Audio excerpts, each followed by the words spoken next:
هلو باتر كابس، معاكم هدير نجيب، لايف كوتش، يوجا انستراكتور، سول دانسر اند ديتوكس كونسلتنت.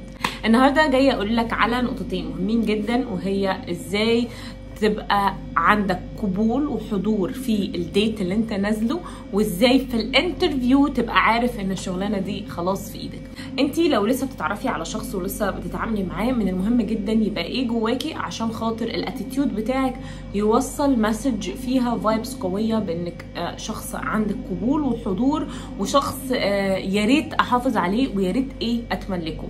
لكن لو انا اللي جوايا مش متظبط وانتي عملتي العملي، الجزء العملي يعني في جزء نظري وفي جزء عملي، لو عملت الاتيتيود صح قوي بس اللي جوايا مش متظبط، الشخص ده هيوصل له مسج انه في حاجه غلط او في حاجه فيك، فهيبتدي يخليك دايما في الجراي اريا، هيخليك كشخص انت مش معرفك هو ايه بالنسبه لك.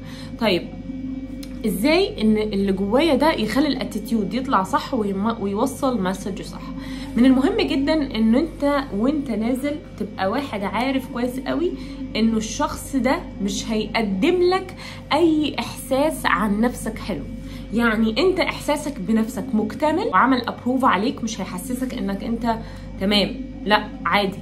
انا اللي نازل انا اصلا بقيم انت هتنفعني ولا لا، ده مبدئيا، فانا حاطط ده في دماغي انك انت مش هتقيمني نهائي. 2، انا حاسس بنفسي جدا، في فرق ما بين الغرور والثقه بالنفس. انا حاسس بنفسي، انا عندي كونكشن قوي ما بين انه انا من جوايا عارف ان انا حاجه، لا شغلانه ولا فلوس ولا علاقه ولا اي حاجه هتعمل لي الاحساس ده. الاحساس ده موجود جوايا، فانا نازل معاك بيه.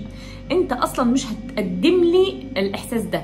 الاحساس ده انا بديك بفايبس بيه حلوه. لو انت كنت كومباتبل ولقيتك انت مناسب للعلاقه بتاعتي، مش هحس قوي، ما عنديش الحته، بصوا لاحظوا خدوا بالكم، ما عنديش الحته قوي ان انا نفسي قوي قوي قوي عشان هو كومباتبل قوي وانا شايفاه كويس وشايفاه مناسب جدا انه العلاقه دي تكمل. لا، انا ما عنديش الحته دي. انا عندي الحته بتاعت انه حاطه رجلك على رجل او انت حاطط رجل على رجل، اوكي انا بتفرج، انا بشوف هو الشخص ده الشكل الخارجي بتاعه والاتيتيود بتاعه مناسب معايا ولا لا. وفي اول مره، تاني مره، تالت مره، انت برضو لسه انا ما اكتشفتش، انا لسه ما خدتش الاكسبيرينس بتاعتي معاك، فانا قاعد انا بتفرج عادي، انا نيوترال من جوايا، مفيش صراع بالخوف من انه الشخص ده يرفضني، او من انه الشخص ده ما يجيش ويطلب انه يبقى معايا، او ان الشخص ده يتغير في التعامل معايا. ليه؟ لان انا من جوايا كده خايف اصلا من الحب، خايف اصلا من اني اترفض، خايف اصلا من انه الشخص ده مش هيديني اللي يحسسني بنفسي.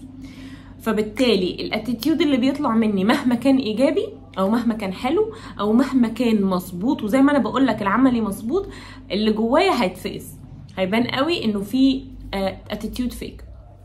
فعشان الشخص ده ما يحطكش في الجراي اريا، او ان انت مثلا لو البنت دي بتتعرف عليها وحسيت ان هي بتحاول ان هي ما تعرفكش انت ايه بالنسبه لها، انت مش فاهم هي فعلا معجبه ولا هي فعلا مش عايزه ولا هي فعلا مبسوطه ولا هي فعلا مميزاني عن بقيه الناس. عشان ما تتحطش في الحته دي، لازم من جواك كويس قوي تبقى مركز في الحته بتاعت انه لا، هو انا واثق من الحضور والقبول بتاعي، وواثق من ان انا عندي فايبس حلوه قوي هقدمها لك، فانتي هيبقى نفسك قوي في التعامل الحلو بتاعي.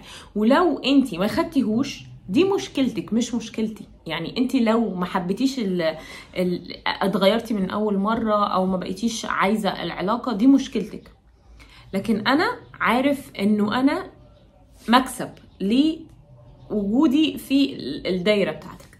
فمجرد ان انا عندي الشعور ده، الاتيتيود بتاعي هيطلع متزن، هيطلع ستريت فورورد، هيطلع مؤثر جدا في الشخص اللي قدامك، هيكنسل كل اللي حواليه وهيركز معاك انت بس. فمن المهم جدا الحاجات دي تتعمل في اول ديت. ابقى نازل مركز قوي على قيمتي، نازل مركز قوي ان انا اللي هقيم العلاقه، نازل مركز قوي ان انا مش خايف من الرفض، مش خايف من انه الشخص ده يتغير معايا، مش خايف ان انا ما اتقبلش او ما اتحبش او ما يقولش عليا ان انا احسن حاجه، انا مش خايف من الحاجات دي، انا من جوايا حاسس ان انا تمام، انا على وضعي زي ما بنقول. ده اللي بيعمل قبول وبيعمل حضور حلو وبيدي فايبس مؤثره جدا على الشخص اللي انت نازل معاه الديت. طيب تاني نقطه وهي الانترفيو. مهم جدا ان انت وانت في الانترفيو قبل ما تنزل الانترفيو تبقى عارف ان الشركه او ان المكان اللي بيقيمك ده انت هتديهم 4 حاجات مهمين قوي، حتى لو ما عندكش اي اكسبيرينس او حتى لو هم لسه ما شافوش السي في. هم محتاجينك اكتر ما انت محتاجهم. انت عايز منهم الفلوس، هم هياخدوا منك ال4 حاجات دول. اول حاجه وقتك، تاني حاجه طاقتك، تالت حاجه تركيزك، رابع حاجه مجهودك. ال4 حاجات دول بيخليهم مبدئيا محتاجين الشخص ده قوي. لو فكرت بتفكير رجال الاعمال او الشخص اللي بيحاول يدور بيزنس، دايما الشخص ده بيبقى بيدور على شخص مناسب قوي، ويبقى عنده انترست انه يشوف اي حد بيعمل له انترفيو اكتر من الشخص، يعني بيبقى محتاجه اكتر من الشخص اللي جاي عليه وعايز يقعد معاه ويقدم في الشغلانه دي. فانت كونك احساسك انك اقل او انك يا رب يقبلوني، يا رب ياخدوني، انا نفسي قوي ابقى في الشغلانه دي، ده بيبعت زي ما قلت لك مسج طاقيه انك مش هتضيف لنا كتير، انك مهما اديت انت برضو لا في حته لسه ناقصه. فبالتالي بيبقى حاطين لما بيقروا المسج دي طاقيا، لان ده اللي جواك، حتى لو السي في بتاعك بيرفكت، بيبتدوا هما يعملوا ايه؟ بيبتدوا هو يقول لا طب ما لسه نشوف الاحسن، حاسس ان في هنا حاجه غلط. نفس الكلام في الديتس، هي كلنا في التعاملات بيزد اون الانرجي بتاعتنا، او بيزد اون اللي جوانا، او بيزد اون الكونكشن بتاعتنا بنفسنا، هي اللي بتبعت رسائل طاقيه للاشخاص اللي احنا بنتعامل معاهم. فلو من جواك عندك مسج طاقيه بتبعتها من خلال الكونكشن القوي بتاع الحضور بتاعك، انه انا عارف ان انا هديك حاجات انت عمرك ما تاخدها من اي حد، ده غير يعني غير ال4 حاجات الاساسيه اللي انا هديها لك، في 30% بقى حسب الاكسبيرينس بتاعتك في الشغلانه دي. فانت اصلا عديت ال 70% بال4 حاجات: المجهود، الوقت، الانرجي، التركيز. ال4 حاجات دول انت اديتهم خلاص، انت بتابلاي في الشغلانه دي، معناها ان انت هتديهم ال4 حاجات دي طالما انت كوميتد.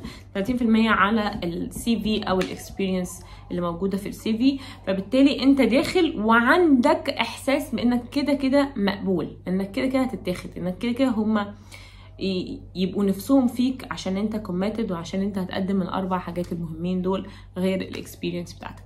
لو اللي جواك اشتغل على حته الكونكشن اللي بيبعت حضور وقبول قوي، تأكد انه اي حاجة في تعاملك مع اي حد هتبقى في ايديك كده، وهيبقى انت اللي عندك الكنترول ان انت تعمل دايركشن للحاجه دي تتجه بيها فين. انت اللي انت هم هيقولوا لك طبعا اوكي على السي في، فانت اللي تابلاي وتكمل وتوافق على الشغلانه، انت اللي تابلاي وتكمل على توافق على العلاقه، ولا الشخص ده هو اللي يتحكم في ان هو يشوف سي في غيرك او يشوف شخص غيرك او يأجلك على الرف لحد ما يشوف هو هيعمل فيك ايه.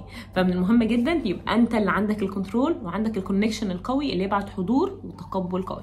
كنت مبسوطه قوي ان انا كنت معاكم. ما تنسوش تعملوا لايك للفيديو وشير لو حسيت ان انت استفدت، لان دي كارما ايجابيه. وما تنساش تسيب لي الكومنت بتاعك، برد على كل الناس، وتبعت على البيج بتاعت انستجرام، بنرد على كل الناس، وبنعمل كورسات وسيشنز بنساعد الناس ازاي يبقى عندهم سيلف كونفيدنس، سيلف لاف، سيلف كونكشن.